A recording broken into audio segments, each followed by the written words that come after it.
For being present for today's press conference on SR 800, addressing the humanitarian crisis that is occurring in Tigray, Ethiopia. We will start with an introduction from Senator Jackson, and we are glad to be accompanied by other elected officials in solidarity today, in addition to the Atlanta Jewish community. Thank you.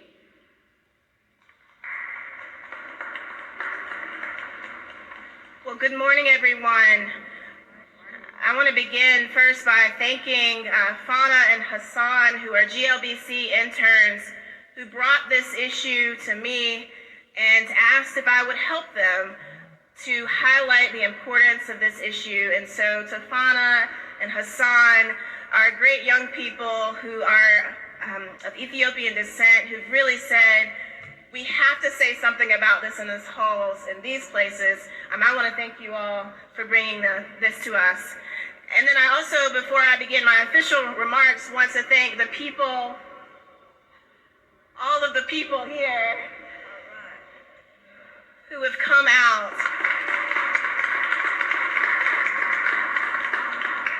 in honor of their family in order to highlight this issue. Friends, we have gathered here today to recognize the millions of people who are suffering in silence, the families, the friends, and loved ones, many of whom are my constituents. I'm grateful to be joined by fellow legislators, by constituents, by members of the Tigray community of Atlanta, which is based in my home district, District 41, and the many, many Georgia residents who are here in solidarity. This session, I sponsored Senate Resolution 800, calling for the unfettered humanitarian access to the millions of people of Tigray region of Ethiopia. The people of Tigray have been denied food. They have been denied water. They suffer in darkness. They have been cut off from the world.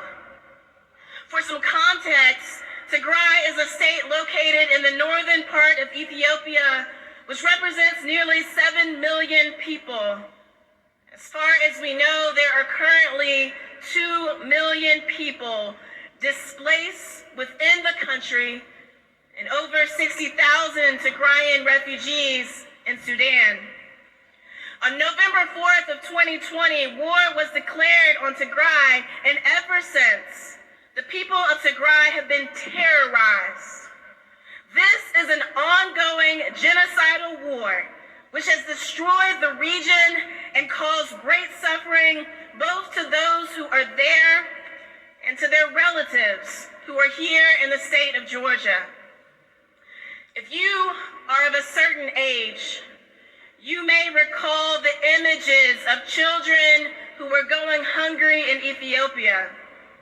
These were haunting images that became the face of starvation. Seeing these starving children moved us, and it moved our world to take action.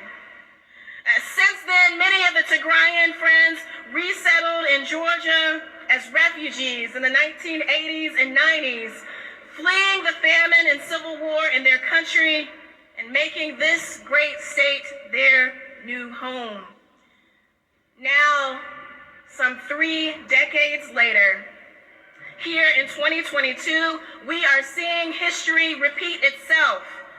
Today, the families of our Georgia constituents and many millions others in Ethiopia are living in famine-like conditions and are at risk of perishing due to the starvation and the deliberate destruction of their healthcare system. According to most recent reports, between 80 and 90% of the Tigray hospitals and clinics are no longer functioning. The Tigray people in Ethiopia have no access to humanitarian aid for over 16 months. Aid workers have been killed. They face communication blackouts. My constituents, people here, they do not know whether their relatives are alive. They cannot call them or text them. They cannot email them. Most of us can never imagine how horrifying this experience must be. In spite of the ongoing suffering, sexual violence, and mass displacement in the humanitarian crisis of Tigray, despite all of that, it has received relatively little attention from our news media, from our international community, and very little attention under this great gold dome. But today, that changes. Today, we as members of the General Assembly are calling for the immediate restoration of electricity, of telephones, and internet service, which will be needed to facilitate the restoration of their healthcare system. Today, we are calling for the unfettered humanitarian access to the millions of people in the Tigray region of Ethiopia who are facing weaponized starvation. And we today are calling for the support for vulnerable populations, including refugees, internally displaced persons, victims of gender-based violence, and those who are displaced by this genocidal war in Ethiopia. We condemn the human suffering and displacement of the Tigrayan people. We condemn the ongoing violence and the egregious human rights abuses. Today, we stand in solidarity with the people of Tigray and with the Ethiopian immigrant and refugee community around the world and here in Georgia. Tigray should no longer suffer in silence. We see you, and today and forevermore, we stand with you. Thank you.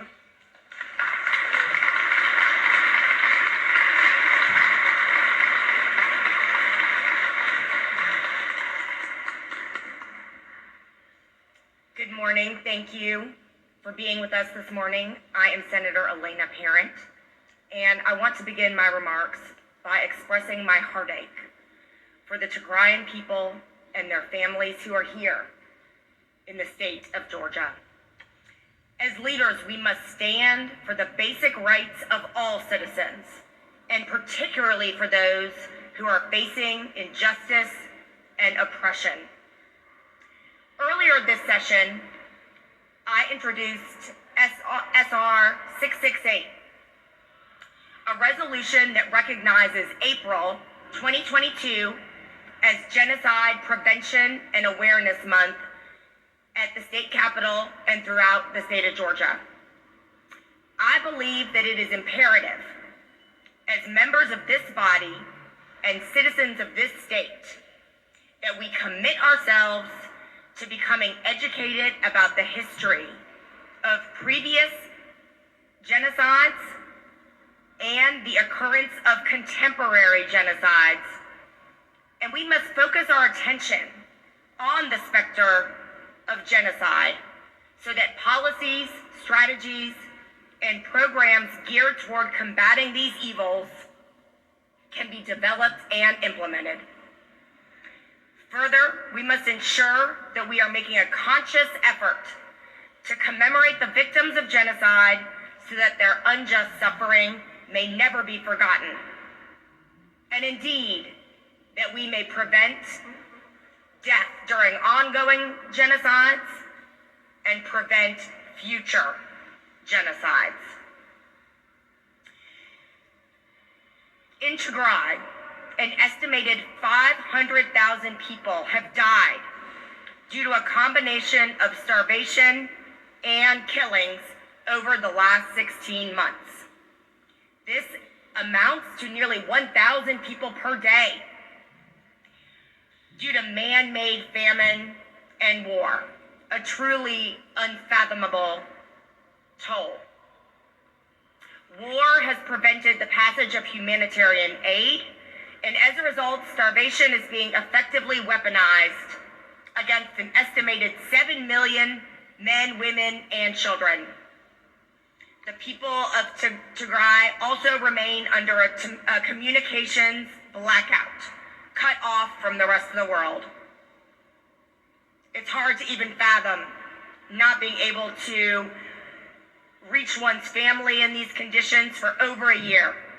And my heart is with those standing with us today and those grieving across the Tigrayan diaspora. Our goal is to amplify the suffering of those in the Tigray region in order to advocate against the gross violations of human rights occurring and ensure that justice is provided.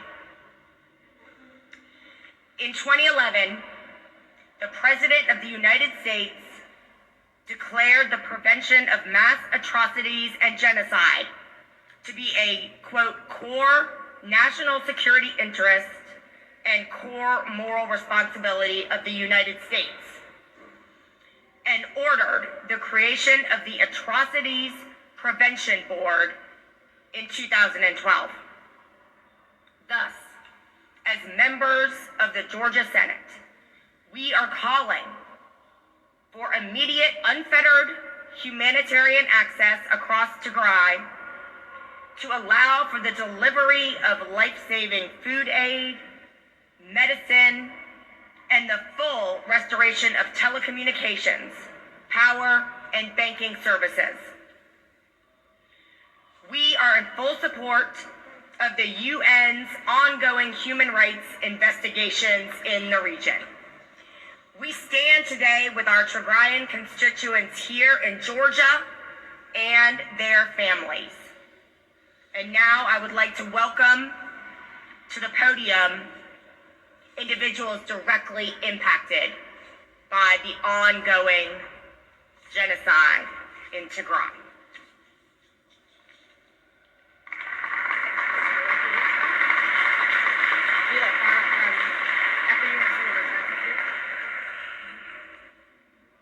Thank you, Senator Jackson and Senator Parent, for standing in solidarity with my family and my people. In 1983, my father resettled in Houston, Texas, before making a home in Georgia's District 41 as a refugee fleeing violence and famine in Ethiopia's civil war. At the time of his arrival in the United States, he immediately began advocacy work with the grassroots Tigrayan organization that had a chapter in Houston, and spent hours of his days recording VHS footage of the BBC's jarring report on the 1983 to 1985 Ethiopian famine. He distributed the tapes to local community and religious leaders in the area, hoping they would rush to donate and spread awareness. Almost 40 years later, and I am unfortunately in a similar predicament as my father, exhausting every possible option to advocate for my family deliberately being starved in Tigray. Many people, as Senator Jackson mentioned, who were old enough to remember the famine, still have the images of extremely malnourished children etched into their minds to this day. Although the famine began in 1983 due to counterinsurgency strategies implemented in the northern regions of Ethiopia by the Derg, Ethiopia's communist ruling regime at the time, 2 years passed before attention in the United States focused on the humanitarian catastrophe taking place. This attention eventually led to prominent individuals in the music industry like Lionel Richie and Michael Jackson to write the song "We Are the World." And it led to the Great Live Aid concert, which garnered millions of dollars intended for African famine relief.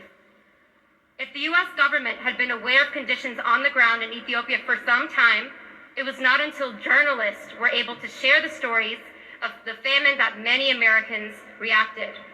Journalist Michael Burke, in particular, managed to capture extensive and graphic footage of the humanitarian crisis unfolding in Ethiopia at the time, and groups all throughout the country also began to look for ways to make an impact on the situation in Ethiopia. For example, in May of 1985, the Los Angeles United School District spent 2 weeks pitting schools against each other to see which one would wind up on top as the #1 fundraiser for money to go towards Ethiopian famine relief. After being faced with graphic images of the famine, it became evident that people across the country understood the crisis in Ethiopia as little more than sending US aid to end the maneuverings of the Ethiopian communist regime. and this did little to encourage a critical dialogue of U.S. policies and the role that humanitarianism played in their formulation. No one seemed to ask the critical question of why the U.S. knew about the famine conditions since '82 and chose to stand by as the death toll rose. Today, history is quite literally repeating itself in Tigray as the U.S. remains aware of the unfolding humanitarian crisis. I cannot adequately describe the crippling horror of wondering every moment of my day whether my family members have food and if they have starved to death. It is beyond cruel to cut an entire population of people off from the world in the midst of their darkest hours, leaving them unable to advocate for themselves and share the horrors that they face. It is why members of the Tigrayan diaspora, like myself and those gathered here today, have become relentless advocates, willing to do whatever it takes to amplify the suffering of our families and people. It is likely difficult for those of us living here in Georgia to imagine what starvation in the midst of a telecom blackout actually entails, when we live surrounded with more food options and social media apps than we can count. What many people don't realize is that starvation is a slow, painful process that begins with a severe lack of food over prolonged periods that lead the body's resources to be depleted. This results in substantial weight loss and wasting away of the body's tissues in which it begins to feed on itself. Eventually, there's nothing left for the body to scavenge except muscle, including the heart muscle. In the late stages of starvation, many people often experience hallucinations, convulsions, and disruptions in heart rhythm before it eventually stops and they perish. This is happening to innocent children who deserve to learn and play, but are being subjected to a level of cruelty beyond comprehension as the world stands by. Children and their families who are made in the image of God, who have a sense of inherent worth and value that cannot be altered by any human being, and who are worthy of being fought for and advocated for. Can you imagine being a parent in Tigray right now, watching your child slowly starve to death with no way to help them because you're starving too?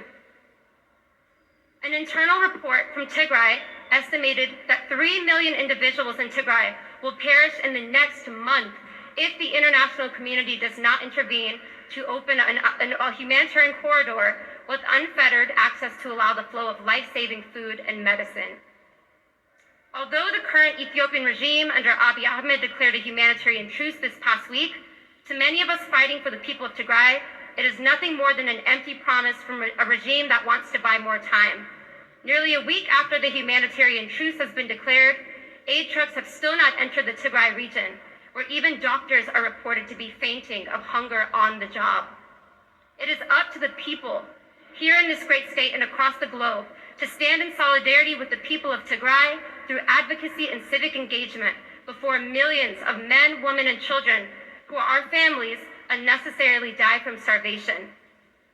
Many individuals and organizations who would love to support and care in this great state still don't know about the humanitarian blockade in Tigray and the resulting man-made famine that is completely preventable. And it is why we as a community are grateful for members of the Georgia General Assembly for standing behind Senate Resolution 800 and the awareness that it will bring. Our families cannot wait, and Tigray cannot wait. Thank you.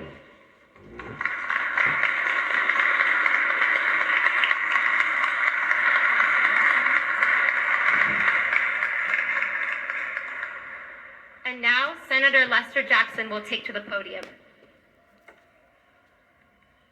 Good morning. I'm State Senator Lester Jackson. I stand in solidarity with the members of the General Assembly and those behind me to stop the mass genocide that's happening in Ethiopia. We understand that 500,000 people have died because of this senseless war. We, the United States, the protector of freedom and democracy for the world, we're asking now that they intervene.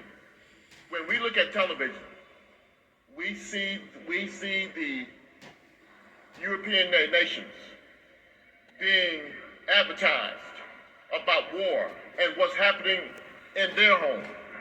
We see nothing of Ethiopia.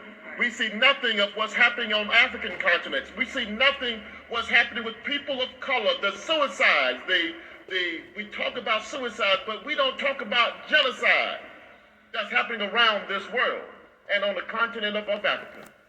We see now that in Ethiopia, 500,000 people have died. Between 100 to 150,000 have died directly because of the war. Another 50,000 have died because of starvation. And another 150,000 have died because the lack of health care. We're looking at healthcare as being a element of this war. We're looking at starvation as being an element of this war. It must stop. We're asking that now the United States must intervene. The UN must intervene. The free world must intervene for the protection of lives. When we talk about the United States and when we talk about our freedom, freedom isn't free.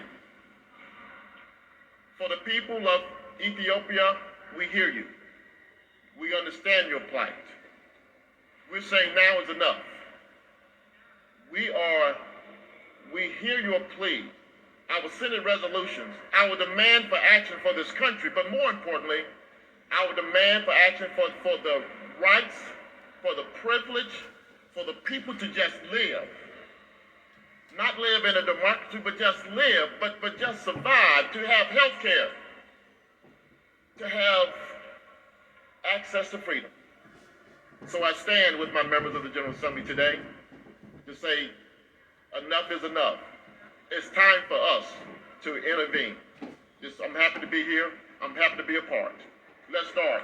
Enough is enough.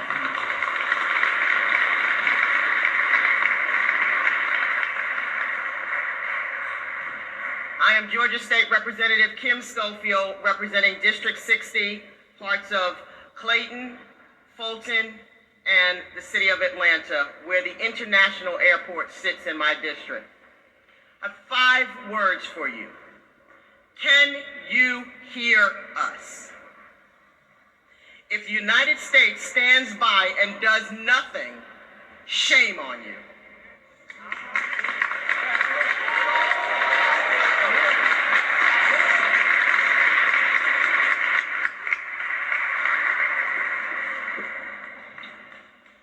I am filled with emotion that I've been looking for the last 500 plus days from all around the world and around the United States. And today I am filled and I see what I've been looking for right here in my own beautiful state of Georgia. Senator Jackson, Senator Parent, all of our wonderfully elected officials here today standing with the Tigrayan American community. We want to say thank you from the bottom of our hearts, because today I feel seen, today we feel seen. So I just want to say thank you once again.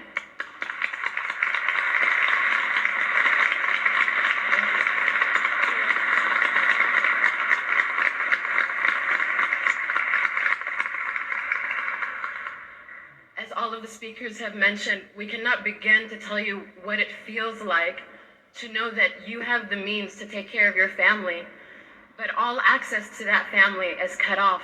And as each day passes, a little bit more of that connection is lost until there's absolutely nothing. And so here we are today, not just advocating for our individual families, because it feels so very wrong to even mention our individual families, but we are here speaking for the 7 million population of Tigray, Ethiopia, that has been silenced. We no longer say we want to be the voice for the voiceless, because they have voices. They have been literally silenced. I am one of the refugee children that Senator Jackson spoke of from the 80s. With my mother in hand and my 1-year-old sister on her back, we walked following my father, who'd already gone to Sudan, as many of the refugees, some 73,000 already have fled, in search not just for a better life, for just life. I remember so vividly as a 4 or 5-year-old drinking water with sugar just to get that energy to walk 1 more mile before someone from my community had to pick me up and take me a little bit further on someone else's shoulder. I really connect with that saying, that American phrase, that we are all standing on the shoulders of others who brought us here. And for me and for a lot of us, this saying is so literal. So how can I be silent when this is happening again? I've roamed the halls of this beautiful building as a student.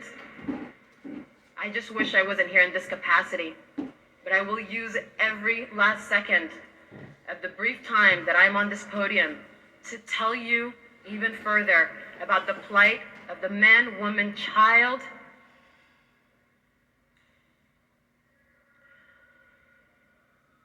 that are in Tigray right now and what their lives are like. So when you hear me spout out these numbers, please make that connection that each one of these numbers, there are people and faces behind them that belong to me, that belong to us, and so many others across the country and across this world that you may never meet. But here I stand before you, and these beautiful faces, and these amazing elected officials that say, I stand with Tigray. And I just pray that you make that connection. Let these not just be numbers that you hear from me today.